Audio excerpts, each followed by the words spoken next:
喵，我是一哥。认知症一直被误解成人生终止符，但在平均寿命不断延长的今天，科学家们发现它其实更像是人生后半场的一种自然变化。日本一项连续观察6000多名高龄者的研究显示，在85岁以上人群中，几乎找不到大脑没有任何阿尔茨海默性病理变化的人。换句话说，不是少数人倒霉，而是几乎每个人，只要活得足够久，都有可能出现认知症相关变化。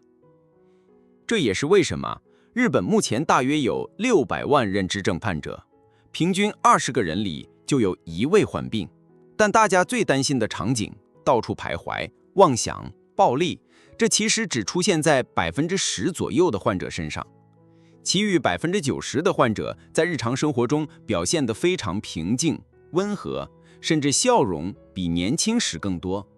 为什么会这样？科学家提出一个关键概念：延续性。认知症并不会把一个人变成另一个人，它只是让部分大脑功能逐步淡出，但人的情感、生活习惯和长期积累的能力往往会保留下来。如果这些残存能力被持续激活，例如聊天、画画、种菜、参加日头活动，大脑依然会受到刺激，从而延缓病情的发展。现在再看一组数据，日本厚生劳动省预测，到2050年，男性平均寿命将提升至84.2岁，女性更是达到90.4岁。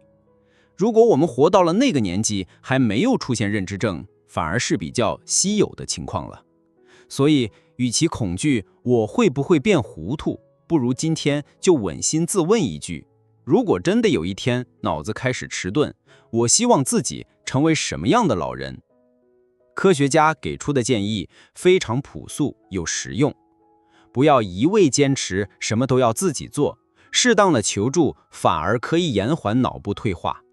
持续保留与人交流的机会，哪怕只是和宿舍店员聊天，即使记不住具体内容，情绪是可以保持的。